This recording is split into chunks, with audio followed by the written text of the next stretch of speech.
আর এই ভুলের মাসুল দিব চিরকাল। আজাদ শেখ অবাক কণ্ঠে বললেন, আমার মেয়ে হয়েছে সেটা ওর ভুল মানে? তুমি কি বলতে চাইছো বাবা? হুট করে এমন সময় এসব কথা তো মোটেও যুক্তিসঙ্গত না। আচ্ছা আমরা সব কথা পরে আলোচনা করি নিরিবিলিতে, আগে বিয়েটা হোক। অদিত নামের ছেলেটা মাথা দুপাশে দুলিয়ে বলল, এই বিয়েটা আর হবে না। সেটা শুনেননি? এখন বিয়ের আসরে বসা। আপনার এই বিয়ে ভেঙে যাওয়া মেয়েটাকে কে বিয়ে করবে সেটাও আমি দেখি। আপনিও বলছেন একটা বাবার মেয়েকে বিয়ের আসরে বিয়ে না করে ফেলে যাওয়াটা কোন ধরনের কাজ? আজাদ শেখ থমকে গেলেন, সাথে চমকেও গেলেন। বিস্মিত কণ্ঠে প্রশ্ন করলেন, তুমি কে? পাত্র বাঁকা হাসলো, মুখে সেই হাসি বজায় রেখেই বলল, একদিন যে মানুষটাকে আপনি বিয়ের আসরে বসিয়ে চলে এসেছিলেন আমি তারই বোনের ছেলে, আমার খালামণি রেহানা। নামটা মনে আছে তো? আজাদ শেখ দুকদম পিছিয়ে গেলেন। বুকের মাঝে ভীষণ চাপ অনুভব হলো যেন। তার ভাই বোনেরা এগিয়ে আসলো, আজাদ শেখকে ধরে বসালো চেয়ারে। আজাদ শেখের অতীত মনে পড়লো। এমনই এক রাতে বিয়ে বাড়িতে আলোকসজ্জায় ভরপুর, চারিপাশে হয়েছিল লাল বেনারসি পরে একটা 16 কিংবা 17 বছরের তরুণী হাজারখানেক স্বপ্ন চোখে নিয়ে বিয়ের পিড়িতে বসেছিল। সে ছিল সেই তরুণীর স্বপ্ন পূরণের সাথী। কিন্তু শেষ অব্দি বিয়েটা হয়নি। বিয়ের আসরে এক স্বপ্ন ভাঙা তরুণীকে ফেলে সে চলে এসেছিল নিজের বাবা চাচার হাত ধরে। কখনো তার ফেলে আসা নিস্তব্ধ তরুণীর খোঁজ নেয়নি। স্বপ্ন ভাঙা তরুণীর শেষ পরিহাস কখনো ফিরে দেখার প্রয়োজন বোধ করেনি। কিন্তু আজ সেই 25-30 বছর আগের অতীত। তাহলে ফুপি দোষের পাল্লা কাটটা বেশি ভারী একটু বলবে?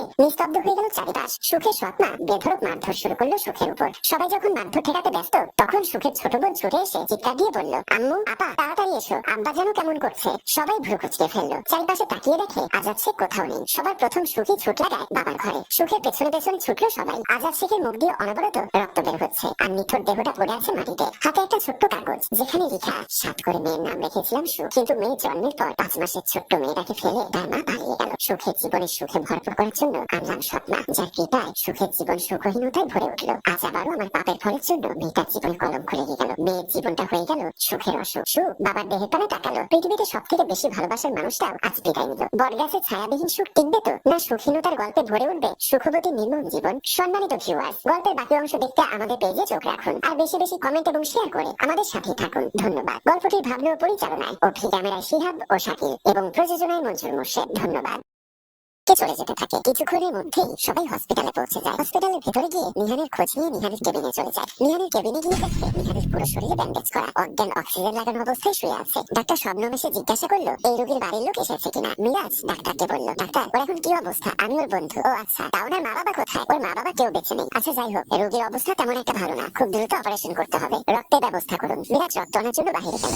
নতুন বউ মেডিকেলের সামনে দাঁড়িয়ে আছে। মনে মনে ভাবলো, আমি ভার্সিটিতে থাকা অবস্থায় নিহানের সাথে প্রেমের সম্পর্ক করে বান্ধবীদের সাথে বাজি ধরে কাউকে না জানিয়ে বিয়ে করেছিলাম। এই কথা যদি কোনো রকম সবাই জানতে পারে, নিহান যদি প্রমাণস্বরূপ কাবিননামা কিংবা ছবি দেখায়, তাহলে তো আমার লাইফ চিরতরে অন্ধ হয়ে যাবে। তা আমি হতে দেবো না। আমাকে এই মুহূর্তে কিছু একটা করতে হবে। একথা বলে কেবিনের দিকে ঢুকে গেল। নিহানের পাশে গিয়ে আস্তে করে অক্সিজেন খুলে ফেললো, যাতে করে কেউ না দেখার মতো অক্সিজেন খুলে ফেললো। নিহান একটু নড়ে চড়ে উঠলো। নতুন বউ দ্রুত বাহিরের দিকে চলে আসতে মিরাজ রক্ত নিয়ে হাজির হলো কেবিনে। মিরাজ দূরে গিয়ে নিহানের পাশে দাঁড়িয়ে তাড়াতাড়ি অক্সিজেন চেপে ধরে ডাক্তারকে ডাকাডাকি শুরু করলো। ডাক্তার দৌড়ে এসে হাতের পালস চেক করে বলল, ও মাই গড, নিহান তো পৃথিবীতে নেই। নিশ্চয়ই কেউ নিহানের অক্সিজেন খুলে ফেলেছিল, যার কারণে শ্বাস প্রশ্বাস বন্ধ হয়ে পৃথিবী ত্যাগ করলো। ডাক্তারের মুখ থেকে এমন কথা শুনে মিরাজ বুঝতে পারলো তার হবু স্ত্রী নরিন ওরফে তৃষা এই কাজ করেছে। মিরাজ দূরে এসে বাইরে অনেক খোঁজাখুঁজি করলো, কিন্তু নরিনকে কোথাও খুঁজে পেল না। আবার কেবিনের কাছে গিয়ে নিহানের লাশের উপর কান্নায় ভেঙে পড়লো। সম্মানিত দর্শক, নতুন বইয়ের কি শাস্তি হয় দেখতে চাইলে অপেক্ষা করতে হবে আগামীকাল দুপুর 2টো পর্যন্ত। গল্পটি কেমন হলো কমেন্টে জানাবেন। আর নরিনকে কি শাস্তি দেওয়া উচিত আপনাদের কাছে প্রশ্ন রইল। গল্পটির ভাবনা ও প্রযোজনায় মঞ্জুর মোর্শেদ, ক্যামেরা শিহাব ও শাকিল। ধন্যবাদ।